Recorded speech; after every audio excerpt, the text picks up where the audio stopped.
Good morning, everyone. I'm Emily Jashinsky, host of After Party and the Megyn Kelly Wrap-Up Show on SiriusXM Channel 111. It's Thursday, February 19th, 2026, and this is your AM Update. Meta CEO Mark Zuckerberg testifies in a major trial that could fundamentally alter how social media companies operate. We thank God for the strength and courage and grit and devotion of Black Americans. President Trump hosts a Black History Month event at the White House. President Trump and the federal government are standing by to step in. A toxic mess in the Potomac River leading to an even messier blame game in Washington. And after hours of treacherous rescue efforts, 9 missing skiers presumed dead in a California avalanche. All that and more coming up in just a moment on your AM Update.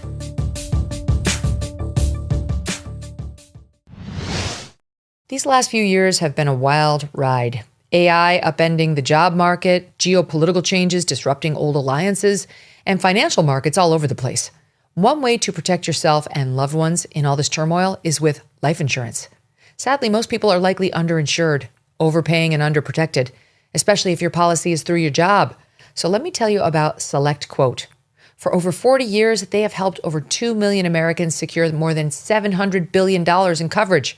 Their licensed agents work for you, comparing top-rated carriers in 15 minutes to get you the best coverage to meet your needs and budget at no cost to you.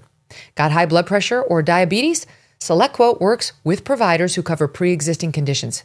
Head to SelectQuote.com and a licensed insurance agent will call you right away.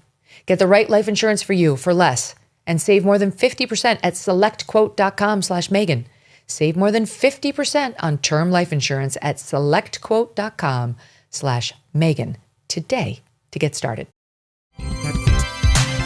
Meta CEO Mark Zuckerberg appearing in a Los Angeles court yesterday morning, testifying in a high-stakes legal battle that could fundamentally change how social media companies operate. At stake, whether platforms like Instagram, TikTok, YouTube, and Snapchat designed their products to be addictive to children, regardless of the negative outcomes. The case brought by a 19-year-old from Chico, California, identified only by her initials, KGM, who alleges negligence and negligent failure to warn. It is the first case of its kind to reach a jury trial, with thousands more potentially coming depending on the outcome. Legal analysts comparing the moment to the big tobacco trials of the 90s, which ultimately forced cigarette companies to pay billions and overhaul product marketing, preventing advertising that appeals to children. During questioning, Zuckerberg dodging a question about the addictive nature of social media. Attorney for KGM, Mark Lanier, asking if people are likely to use something more if it's addictive. Zuckerberg replying, quote, "I'm not sure what to say about that. I don't think that applies here." Lanier questioning Zuckerberg about age limits on the platform. Users are required to be at least 13 years old to sign up for Facebook and Instagram. Zuckerberg testifying that some people lie about their age when signing up. Lanier replying, quote, "You expect a 9-year-old to read all of the fine print. That's your basis for swearing under oath that children under 13 are not allowed." Zuckerberg saying that the company works to remove all accounts operated by kids under 13. Lanier also questioning Zuckerberg about his preparation for his testimony and other public appearances. Lanier pointing to an internal document advising him to appear, quote, "authentic, direct, human, insightful, and real." Zuckerberg replying that he is not coached, then saying, quote, "I think I'm actually well known to be sort of bad at this." Facebook and Instagram deny wrongdoing. TikTok and Snapchat parent company Snap reaching undisclosed settlements with KGM in January just ahead of the trial. The trial is expected to last several more weeks. Beyond financial damages, plaintiffs are seeking changes to the app's designs to prevent future harms to children. President Trump yesterday hosting a White House event celebrating Black History Month. The East Room, crowded with many of the president's prominent Black supporters. Black support for Mr. Trump nearly doubling between the 2020 and 2024 election, from 8% to 15%, according to Pew Research. The president honoring the contribution of Black Americans throughout the nation's history. But we thank God for the strength and courage and grit and devotion of Black Americans who have helped make America the most powerful country in the history of the world. Nearly 10,000 African Americans fought for the Patriot cause in the Revolutionary War. Did you know that? 10,000, and it's actually a number, even I've heard even higher than that, helping secure our independence in every generation since, from the Buffalo Soldiers to the Tuskegee Airmen. Black Americans have stepped forward to defend the flag and to defend our country like few others, really, like few others. And you've never really been given the recognition that you should get for that. President Trump touting key wins for the Black community under his administration. More Americans are working today than at any time in American history. So we have more Americans right now working than at any time. And you know, when I say this stuff, I get the fake news back there, a lot of it. Thank you. I agree. And since I took office, African American employment has increased by 182,000, the highest ever. Jobs. 182,000, nearly 500,000 Black Americans have rejoined the labor force since we took office. Mr. Trump inviting 7 attendees on stage to speak, including Dr. Ben Carson, HUD Secretary Scott Turner, and D.C. resident Felicia Cook, who lost her grandson to gun violence. Cook delivering this passionate defense of Mr. Trump. One thing I like about him, he keeps it real just like Grandma. Thank God for this president, because he allowed his people to come to my house to interview me, to talk about the murder of my grandson. It seemed like nobody cared and nobody heard me. Then they invited me twice before Congress to testify for the beautiful bill that's going to change crime in the district. If you kill somebody, you take a life, you do life. Just that simple. If you do a harsh crime, you do harsh time. Just that simple. And then we need National Guard, and which we did years ago. He brought it on. I love him. I don't want to hear nothing you got to say about that racist stuff. And don't be looking at me on the news hating on me because I'm standing up for somebody that deserves to be standing up for. Get off the man's back. Let him do his job. He's doing the right thing. Back up off of him. The president largely sticking to the script in the event, his remarks, including guests, lasting about 50 minutes, and including this shout-out to rapper Nicki Minaj, who was not in attendance. How about Nicki Minaj? Do we love Nicki Minaj? Right? I love Nicki Minaj. She was here a couple of weeks ago. She's so beautiful. Her skin's so beautiful. I said, Nicki is so beautiful. Her nails are like that long. I said, Nicki, are they real? She said, she didn't want to get into that. But she was so beautiful and so great. And she gets it, you know. More importantly, frankly, she gets it. Coming up, hundreds of millions of gallons of sewage spilling into the Potomac, leading to a toxic political battle. And tragedy in California. 9 skiers presumed dead in an avalanche near Lake Tahoe. Relief Factor loves hearing from pain-free customers and hopes they can help you next. One user of Relief Factor named Kim wrote to them to say, quote, "Before trying Relief Factor, I struggled just to make it through my workdays. I'd collapse on the couch at night, aching everywhere. Within a few weeks of starting Relief Factor, the daily pain began to fade. Now I'm keeping up at work and I still have energy left for my family."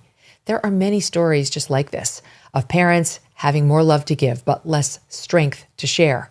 Relief Factor doesn't just ease pain. It can restore evenings, laughter, and the simple joy of being present. If you want to feel the difference like Kim with back pain, knee issues, or stiffness that is slowing you down, Relief Factor could give you your mobility back. Relief Factor is 100% drug-free and targets the inflammation that causes pain in order to move better, feel better, and actually enjoy life again. Try the 3-week quick start for just $19.95. Go to relieffactor.com or call 800-4RELIEF. Let's see if you could be next in getting out of pain. A major sewage spill, believed to potentially be the largest in U.S. history, involving millions of gallons of stinky wastewater pouring into the Potomac River, now fueling a political storm in the nation's capital region. The crisis beginning on January 19th. A collapse in the Potomac Interceptor sewer line running along the Clara Barton Parkway in Montgomery County, Maryland, triggering an uncontrolled overflow of wastewater into the Potomac River. The Interceptor, operated by the D.C. Water Utility Company, typically carrying up to 60 million gallons of wastewater daily from Virginia and Maryland to Blue Plains Advanced Wastewater Treatment Plant on the banks of the Potomac in D.C., according to The Hill. As of February 6th, approximately 243 million gallons of dirty water flowing into the river as a result of the pipe break, reports the New York Times. Days after the break, weeks of below-freezing temperatures complicating repair efforts. DC Water implementing an emergency bypass system in late January, rerouting the flow away from the damaged pipe. USA Today reporting no overflow has gone into the Potomac since January 29th, though there are still intermittent spills, the most recent occurring on February 10th, according to The Times. Officials saying emergency repairs are likely to take 4 to 6 weeks, with additional work continuing for up to 9 months. In the meantime, environmental testing detecting high levels of bacteria, including E. coli, staph, and MRSA. While the drinking water has not been affected, officials warning the public and pets to avoid contact with the water. DC Water pinning the cause of the pipe failure on aging infrastructure, noting the interceptor is more than 60 years old and had already been flagged for upgrades. The disaster going largely unreported in mainstream media. That is until President Trump weighed in, posting to Truth Social, quote, "There is a massive ecological disaster unfolding in the Potomac River as a result of the gross mismanagement of local Democrat leaders, particularly Governor Wes Moore of Maryland. While state and local authorities have failed to request needed emergency help, I cannot allow incompetent local, quote, leadership to turn the river in the heart of Washington into a disaster zone." Mr. Trump, following up in another post on Tuesday, quote, "Maryland, Virginia, and Washington, D.C., who are responsible for the massive sewage spill in the Potomac River, must get to work immediately. If they can't do the job, they have to call me and ask, politely, to get it fixed." Maryland Governor Wes Moore, a Democrat and frequent Trump critic, responding to reporters on Tuesday, pointing the blame right back to Mr. Trump. "I know this is breaking news to everyone, but the president is not telling the truth. In fact, the federal government has had responsibility for that for the past century. And now we were actually some of the first folks to respond. Our Department of the Environment was already on the ground testing water sewage, testing the water quality, making sure that our people were safe. I love the fact that the President of the United States is finally realizing that this was his job, and he hasn't been doing it for the past month. So I say, listen, we'd welcome you to help to address the remaining 1% that hasn't been complete while we've been doing your job." Meanwhile, EPA Administrator Lee Zeldin offering a more technical view of who is running what aspects of the cleanup. In a Tuesday X post, Zeldin writing that DC Water is leading the cleanup and remediation efforts, quote, "At no point in the lead up to today had DC Water or the state of Maryland requested EPA to take over their responsibilities, and EPA has continued to offer its full support to state and local leaders from the onset." Yesterday, Press Secretary Caroline Leavitt urging local leaders to formally request government assistance. The next step in this process is for any of the 3 local jurisdictions involved, whether that's the Commonwealth of Virginia, the state of Maryland and Governor Moore, or the District of Columbia, to step forward and to ask the federal government for help. President Trump and the federal government are standing by to step in, but of course we need the state and local jurisdictions to make that formal request. That's part of the legal process to move forward. Last night, D.C. Mayor Muriel Bowser officially requesting a presidential emergency disaster declaration. Mayor Bowser requesting that President Trump, among other actions, direct FEMA to establish interagency coordination among federal agencies, affected states, and D.C. She is also asking for additional federal technical and testing support to expand water quality monitoring and for full federal reimbursement of cleanup costs. 9 backcountry skiers presumed dead following a Tuesday morning avalanche near Castle Peak, outside Lake Tahoe in California, with 8 bodies located so far. The slide hitting around 11:30 a.m. as a guided expedition was returning to the trailhead on the final day of a 3-day trip.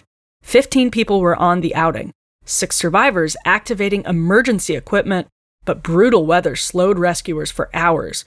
Crews finally reaching them more than 12 hours later. Nevada County Sheriff Shannon Moon yesterday with details on the skiers. Of the 15 that were on this guided trip, they were 9 women and 6 men. We were able to rescue 1 man and 5 women. So The survivors, ranging in ages from 30 to 55 years of age. 8 of the 9 additional skiers have been located deceased. We are still looking for one of the members at this time. Due to the ongoing challenges of the weather, the avalanche conditions, the effort remains ongoing, as well as our search for the remaining skier. Of the 2 that were injured, one individual was stabilized last night and released. One is still being treated at the hospital. I've been told both subjects are non-life-threatening injuries. The survivors, including 5 guests and 1 guide. Sheriff Moon describing the difficult search and rescue effort.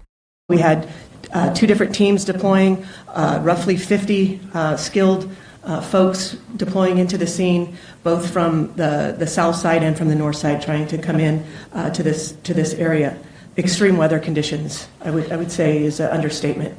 Lots of snow, gale force winds, making it impossible to see. So it was very much a slow and steady pace, going with snowcats, skiers, going up into the area, which is still considered a very high danger for avalanche. The skiers staying in remote cabins during the 3-day trip.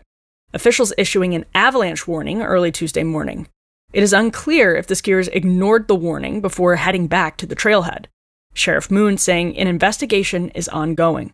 The deceased skiers located through emergency beacons.